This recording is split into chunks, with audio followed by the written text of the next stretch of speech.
Hey everyone, Brian Bogner, Greg Towner here with Parallel Portfolios. It's that time of the month to talk about the economy, talk about the markets, and probably no more opportune time right now with, there is a lot going on. So we're going to go ahead and dive right into this. Greg, I got to tell you, there's been some volatility recently. Stocks have sold off. There's been some concern. We've got a few calls from clients, things like that. What's going on here? Yeah, it's interesting. There seems to be a lot of talk about all the volatility and all the trade war tensions and interest rates and so forth. A lot of people concerned. But at the end of the day, I think we've had about a 6% pullback from top to bottom. Very small in the scheme of things. We've actually recovered about half of that so far. We're actually quite pleased from a contrarian perspective how negative people seem to have gotten so quickly, because you like to see that pessimism get built in real quick. And that seems to have happened so far. Of course, we don't know for sure for a whole, but in the short term here, markets recovered nicely. And so that last chart we looked at was just a 3-year chart, but here we've zoomed out to 10 years. And you can see that the recent little blip down is really just that. It's just a blip. I mean, these moves like this are just so incredibly common, numerous per year in any given year. It doesn't mean that, every big down move starts with a small one. So you never know when the next one could be. That's why we have risk plans in place. But these types of moves are very common. So that's why we want to kind of show this longer term chart. All right. And here we got even a longer term. Oh, sorry. Let me come back there. Sorry, a little click of the mouse there. But even longer term here, going all the way back to 1990. And I had asked to include this chart because we've been getting a lot of calls. And I know you're going to talk about the yield curve here upcoming. But, these gray areas are recessions. Okay. And these are the last 3 recessions that we've had. So in 1990, we had a slight recession. Market really didn't do much, took off from there. Of course, this was the tech bubble. This was the housing bubble. But at the end of the day, we've had some areas in here where there has been some market weakness. But I've got clients calling in saying, hey, Brian, I think we should sell here. I think we should, maybe we should just go to all cash. Well, even in these huge downturns, trying to time, well, we're going to sell here, but we're going to make sure to buy back in here is a fool's game. And when you really look at again, this is a 30-year period here, but we could parse this out over 20 years or 15 years or whatever. This, over a longer period, to try to play that game, you are 9 times out of 10, you're going to shoot yourself in the foot massively. And we've got risk management strategies at place here at Parallel. We've got things in place so that this big waterfall decline that you see in some of these sell-offs here, we can help blunt that. But at the end of the day, trying to time this thing is really, really, really difficult. Okay, so while the yield curve, and I know you're going to talk about it for a minute, and everyone's thinking, oh my gosh, we got recession coming up here. Not all recessions are the same, and the market certainly doesn't react to the same to each one. So why don't we go ahead and move on to that yield curve. I'm going to flip it back over to you, Greg. Let's talk about the yield curve. And the reason why I'm getting a lot of calls on this from people that normally don't talk to me about the yield curve, asking me about it. I'm getting texts, I'm getting calls. So take it away. Yeah, I think not only are you getting calls, but Google is getting searches about it. And this is a 5-year look at Google Trends. How many people are searching the term yield curve inversion? Almost non-existent until the past year or so. Each of those previous couple of spikes coincided with market sell-offs.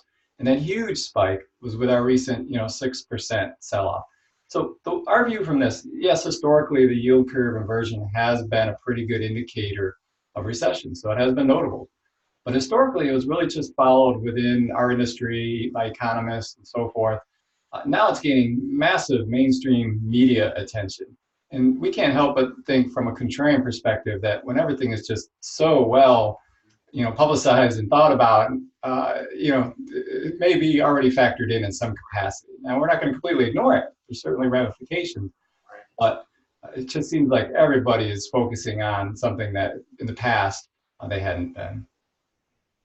And when we look at it itself, there's different inversions, but we're primarily talking about the 10-year and 2-year, where the 10-year yield is below the 2-year. It actually is no longer inverted. And in fact, it only inverted for a handful of hours. It never even closed on a single day inverted. It very well may. We'll see what the future holds here. But our belief is, rates are going to stay low.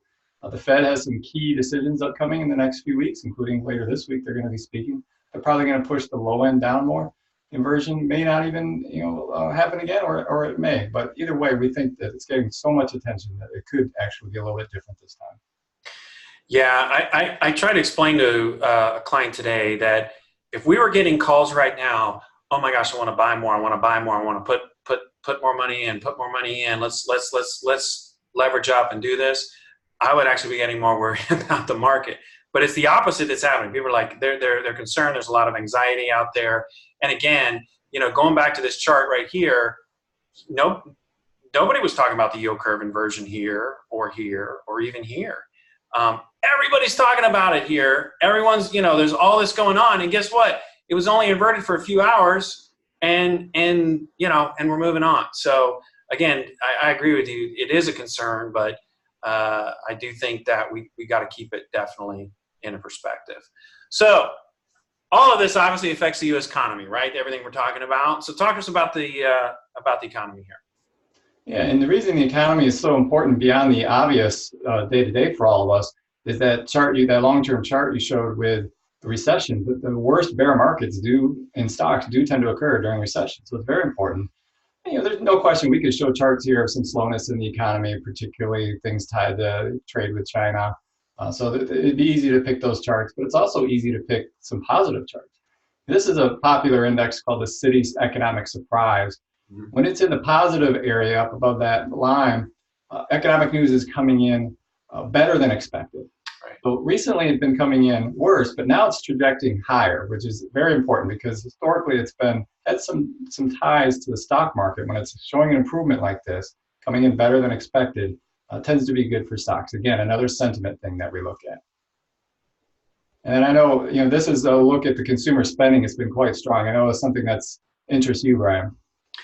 Yeah, I do a little bit of traveling here in the Southeast. We've got clients all over this area here. So I was in Charlotte last week and just kind of in some areas. And I got to tell you, the hotels are full. The restaurants are full. Like it's not, and I'm talking about a Tuesday night or a Wednesday night or a Monday night. And I'm talking about from 5 o'clock till whenever. So, I mean, what's the stat? What is it? 60 something, almost 70% of our economy is consumer driven in some form or fashion. And unemployment's low. People are spending money right now. And that is, that's a big part of what's going on economically here in the US. All right. So in summary, stocks are within an uptrend despite the volatility. You look at the longer trends. When we really look at this historically, this little blip here down is exactly that. Yield curve's getting a lot of attention, but we believe it is a bit overdone at this point. We're certainly watching it, but the amount of calls and questions that we're getting on it do seem to be a bit too much. And there's still some positive things in the economy right now. So we're not saying sit back, relax. What we're saying is be careful with the headlines and the stuff that you're seeing out there. People get paid to write and to get headlines and to get clicks. And what's actually happening a lot of times is not always what's being reported on. So if you have any questions, you have any concerns or anything like that, by all means, please give us a call, shoot us an email. We're always here to help you. Thanks so much. Have a great day.